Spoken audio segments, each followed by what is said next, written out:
Bueno, pues yo creo que voy a proponerle a la dirección del canal que nos deje pasar las partes del intermedio, porque es donde decimos cosas más más interesantes desde el punto de vista de noticias, ¿no? Seguíamos platicando y la verdad es que comentamos que las declaraciones del presidente del IFE pues dan la impresión de que es como el muñeco titino, que alguien es el ventríloco, y la verdad es que repite cosas, porque haberle contestado al presidente Fox, al expresidente Fox, presidente como a él le gusta que le digan, creo que es una exageración, porque estábamos comentando que el IFE pues sí debería ser ciudadano, pero Natividad me aseguraba que de ciudadano no tiene absolutamente nada. A ver, platícanos, Natividad. Bueno, mi impresión personal es que el primer IFE surge producto de una necesidad política en ese momento, y efectivamente ese IFE estaba formado por consejeros que venían totalmente de la vida ciudadana, de la academia. Sin embargo, los políticos en México tenemos o tienen la capacidad impresionante de trastocar en lodo todo lo que tocan. Y esa institución que nació también, en 12 años se pervirtió.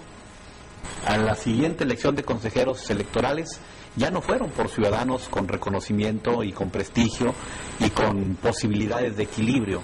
Ya recurrieron a personajes ligados a los partidos que respondieran a sus propios intereses. El Congreso, cuando empieza a nombrar los consejeros electorales, empieza a buscar gente afín, personalidades afines a su proyecto, y entonces los tres partidos más grandes buscaron imponer y lo lograron. ¿Sí? Entonces, coincido con Roberto en que el IFE es ciudadano en cuanto a que son ciudadanos los que cuidan las casillas, los representantes generales, pero los consejeros, perdón, con excepción de los últimos tres, no son ciudadanos. Todos somos ciudadanos, pues, pero vamos, no son ciudadanos que llegaron al Consejo del IFE, son representantes de los intereses de los tres principales partidos de este país. Y por eso por eso reaccionan como reaccionan. Cada uno dependiendo de su capítulo. No demerito una situación. El Instituto Federal Electoral, que ya tiene 20 años casi al servicio de los mexicanos, tiene muy conformado lo que es un servicio profesional electoral, que justamente a partir de los procesos internos y de participación de sus propios servidores públicos, de sus propios funcionarios, pues bueno, van accediendo a determinados espacios de decisión de carácter ejecutivo que permiten sobre todo conducir los procesos de manera muy sana. Lo que sí es cuestionable y lo que no podemos perder de vista es que en el seno de la autoridad electoral, que es justamente el Consejo General, pues lógicamente no percibimos que los consejeros obedezcan a un interés de carácter ciudadano y de carácter imparcial, que tenga una función de carácter imparcial, sino que vemos a consejeros íntimamente ligados o con un camino muy estrecho de relación con determinados actores políticos de determinadas fuerzas políticas, que al final de cuentas pueden ser las tres mayoritarias, el PAN, el PRI y el PRD. Pero si nosotros percibimos más allá de lo que verdaderamente se construye en el Instituto Federal Electoral, pues podemos hablar de una gran dimensión de lo que actualmente es el Instituto Federal Electoral para poder encabezar o para poder llevar a cabo el proceso electoral. Lo que sí es cuestionable es la serie de erradas interpretaciones que se le han dado al Código Federal de Instituciones y Procedimientos Electorales, la posibilidad de que hoy tengamos una ley que simplemente esté generando la limitación de los candidatos en participar en un proceso abierto, en un proceso que lógicamente, si no queremos que los medios de comunicación hagan el papel o hagan el diseño del jugador principal y que tome la determinación final, pues lo que necesitamos es ver candidatos que verdaderamente estén ofertando sus plataformas, que estén dándonos a conocer sus opiniones, sus proyectos, y que podamos nosotros analizar cuál es el proyecto más viable de lo que requiere México en estos momentos, que verdaderamente se necesitan propuestas viables, conducibles y aplicables al momento que estamos viviendo. Pero mira, Roberto, tocaste el tema de los medios de comunicación. Los medios de comunicación abarcan más cuando se les permite que abarquen más. Hoy son vehículos. Sí, si los medios de comunicación lo único que hacen es transmitirle lo que se está haciendo a la opinión pública y que la opinión pública juzgue. Yo creo que cuando hay exageraciones en las notas que se leen de los medios de comunicación es porque el origen, la raíz de esa noticia, la está dando algún político que quiso aprovechar llámale del IFE, del TRIFE de los partidos políticos. Yo coincido mucho con Natividad. El problema del IFE es que está en manos de los partidos políticos y eso hace polarizar mucho las opiniones. Es que los medios están en lo suyo. No, claro, esa es su función. Exageran a veces, sí, pero también los políticos que les dan la información lo exageran. Fíjate que yo hace muchos años, yo creo que ustedes todavía no habían nacido, pero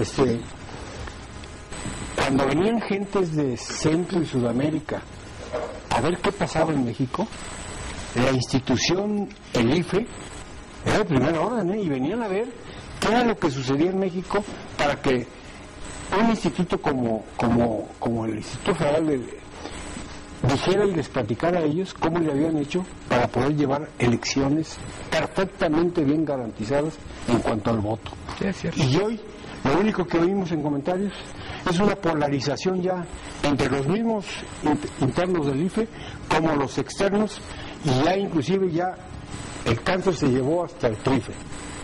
Son las instituciones que tanto criticó López Obrador, pues hoy están sometidas a esa parte. ¿Sabes qué, Luis? Yo creo que una primera gran batalla que libró México, distintamente de partidos políticos, me refiero a la ciudadanía en general, era hacer que los votos contaran, que los votos se contaran.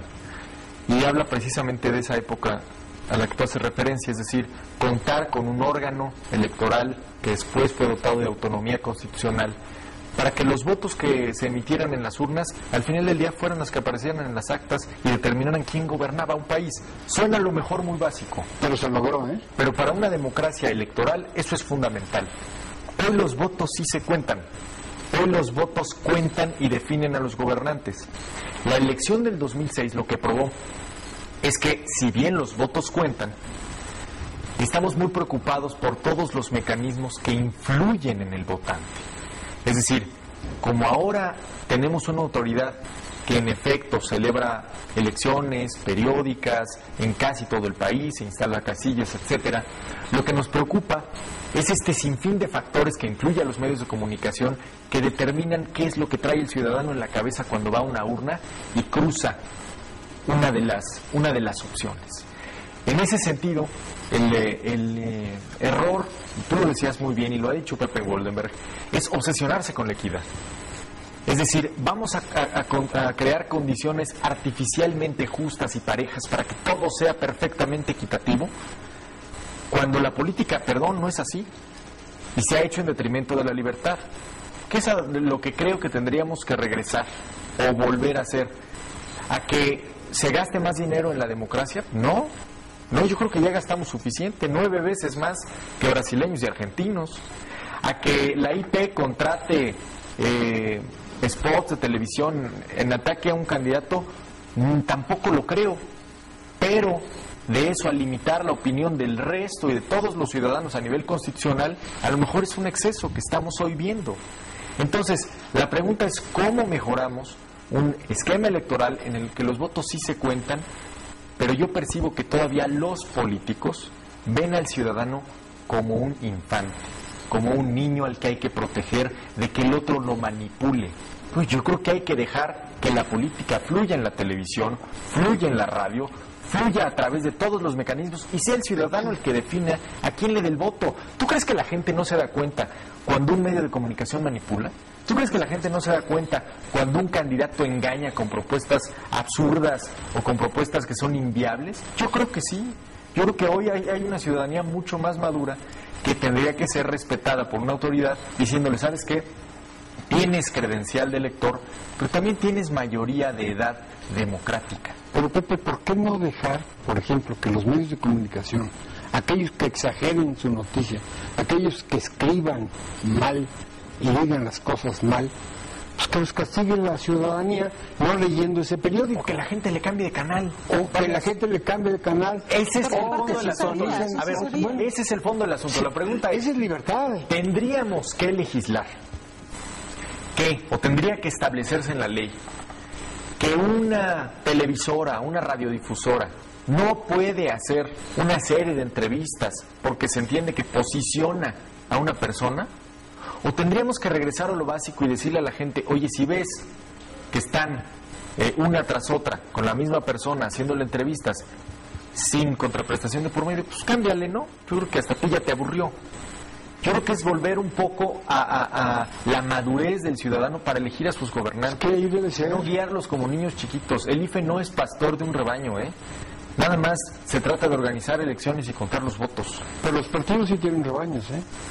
Bueno, y hay algunos que hay más borregos que otros. Carmen, ¿tú qué opinas de esto? No, pues nada más que nada lo que dice Pepe es cierto. La ciudadanía en esta actualidad está más atenta a qué es lo que quiere, quién quiere que lo gobierne.